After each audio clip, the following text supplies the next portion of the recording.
So this is the DJI Avata 360, DJI's first 360 camera drone. It shoots 8K 360 video, captures 10-bit color with D-Log, has incredible tracking capabilities, and lets you completely reframe your shots after you've filmed them. Plus, because it's a 360 camera, you don't need to worry about pointing the camera perfectly while you're flying.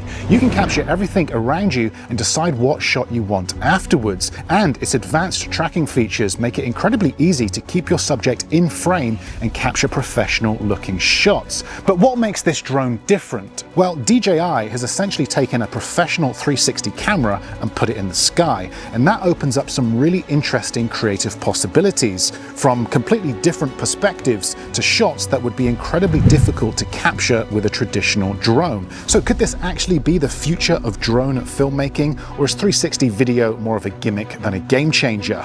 Let's find out.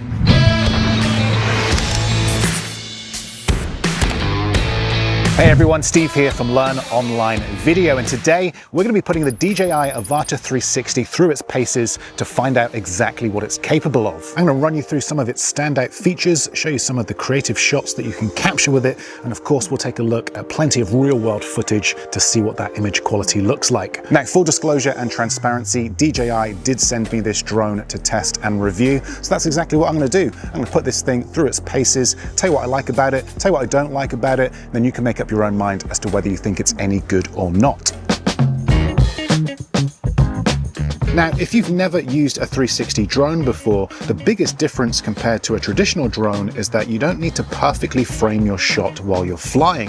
Now, with a normal drone, you need to think about which way is my camera pointing? Am I tracking my subject correctly? Did I get the shot? Whereas with a 360 drone, you can capture everything around you, then afterwards you decide where the camera points. Now, this completely changes how you approach filming, because you can now create multiple shots from just one flight. You can, for example, fly past a subject and decide later whether you want a forward-facing shot, a side profile, or even a dramatic orbit shot as you keep your subject in the center of frame as you go. If you haven't flown a 360 drone yet, I cannot recommend it enough because it makes capturing aerial footage incredibly easy.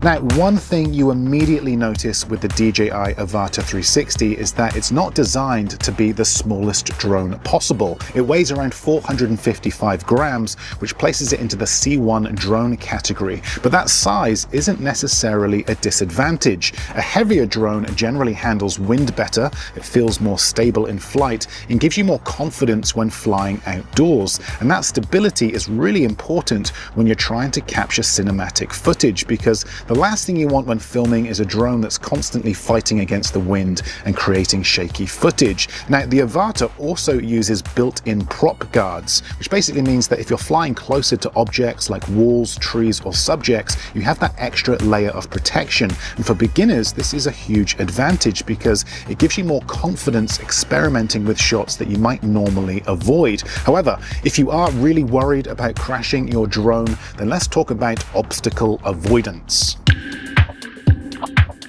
The Avata 360 uses its 360 camera system combined with additional sensors to detect obstacles around the drone. And this isn't just useful because it prevents crashes, it actually changes the type of shots that you can confidently attempt. For example, if you're flying through a narrow gap around trees or following someone through an environment, you don't have that same fear of constantly worrying about hitting something. In fact, the obstacle avoidance on this drone is so good that I would go as far as to say it's almost impossible to crash. Now, there have been some occasions where I've wanted a shot flying through a narrow gap and the sensors have actually slowed down or stopped the drone to avoid it crashing, and if that's the case, I simply switch off obstacle avoidance. Now, I would only do this, however, if you've got a bit of experience and you've built up the confidence with flying, because with obstacle avoidance switched off, this is when you're most likely to crash. Now, another thing that makes this drone really interesting is that you have options. You can fly it, for example, using a traditional DJI controller, which feels much more familiar if you've used a normal camera drone before. But if you want that full FPV experience, you can also use the DJI goggles and motion controller. So you can choose whether you want to fly it like a traditional camera drone or experience that immersive FPV style of flying.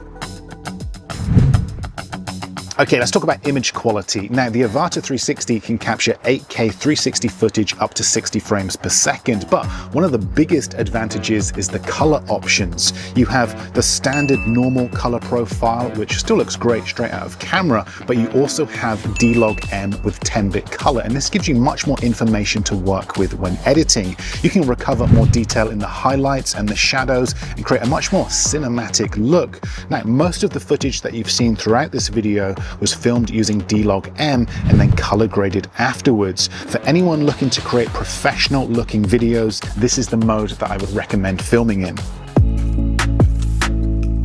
Now, one of my favorite things about this drone is that it isn't just a 360 camera. The camera module can actually rotate into a traditional single lens mode. And this means you essentially get two cameras in one. You get 360 mode. This is where the drone captures everything around it. The advantage with this is flexibility because you can decide the framing afterwards. For the best quality, I would recommend recording in 8K resolution, especially if you know you want to crop into that footage heavily. Then, of course, you've got single lens mode. Now, this works more like a traditional drone, and the advantage here is speed. You can capture footage that is ready to use straight away without needing to import it into DJI's editing software to reframe it afterwards. This mode can record up to 4K 60 frames per second and 2.7K at 120 frames per second for slow motion. It's perfect for those moments where you know exactly what shot you want to get.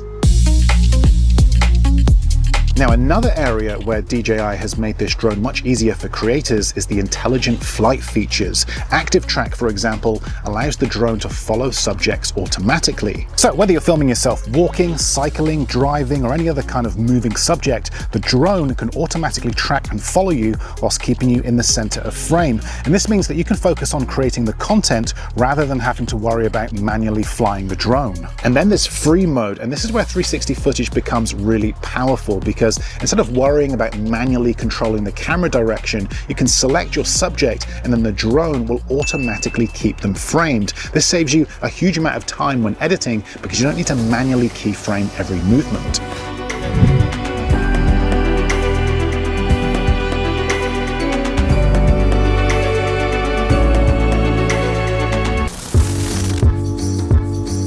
Now, this is where the Avata becomes really exciting because some people will see a 360 camera and think, well, why not just use a traditional drone? But the creative possibilities are completely different. Take this shot here, for example. This is the original clip, a simple push forward, but in the edit, we can add a tilt up to help create more anticipation and reveal our scene. Or we could add a slight rotation to this shot whilst pushing forward. Or how about we point the camera backwards and reveal our subject that way. All of this from just one clip. And for content creators, this is incredibly powerful. Now, once you've captured your footage, you essentially have two options when it comes to editing. The first is the main desktop editing workflow, and this is through DJI Studio. This is the same free software used for editing other DJI 360 footage. And in here, you can reframe your shots, you can adjust perspectives, you can create keyframes, and even export in different aspect ratios. Then secondly, you can edit directly on your phone using the DJI app. The mobile app is great for quick edits on the go, and the desktop app is better for editing multiple shots when you need a bit more control and refinement. So that is what I think is great about this drone, but no product is perfect. So let's talk about some of the cons and things that I don't like. Okay, now firstly, because the camera lenses are exposed, you really do need to take care of them. Even a small amount of dust or water droplets are much more noticeable compared to a traditional camera. Always wipe your lens before every flight. Now, the good news is that the lenses are surprisingly durable, and DJI does offer replacement lens kits if one does get damaged. Now, another thing worth mentioning is that occasionally you are going to see the stitch line in certain shots. This will always be a challenge when it comes to filming in 360. Now, the software has improved this significantly, but there are still some rare occasions where you may notice it. Also, this thing is pretty loud compared to smaller drones. There were a few occasions where I decided not to fly because I didn't want to cause a disturbance. So if you're looking to be a bit more discreet, maybe this drone isn't for you. And finally, because this is a larger C1 drone, it isn't as travel friendly as something that weighs under 249 grams. There will be more flight restrictions depending on where you're flying, so do your research to avoid getting yourself into any trouble. Okay, so after using the Avata 360, I think the biggest thing to understand is that this isn't just another drone. This is a completely different way of thinking about aerial filmmaking. The ability to capture everything around you and decide how you want to frame that shot afterwards gives you a level of flexibility that you simply just don't get with a traditional drone. And when you combine that with 8K 360 video, 10-bit D-Log, advanced tracking capabilities, plus the ability to switch between 360 and single lens mode, you get a seriously capable creative tool. So for filmmakers, YouTubers, and content creators who want to capture cinematic aerial footage without having to constantly worry about framing the camera perfectly while flying, I think the DJI Avata 360 is one of the most interesting drones I've ever used. So look, I will link the Avata 360 below along with all the different packages. And if you'd like to learn more about aerial filmmaking in 360, then be sure to check out this video here. But that's it from me. Thanks for watching, and I will see you in the next one.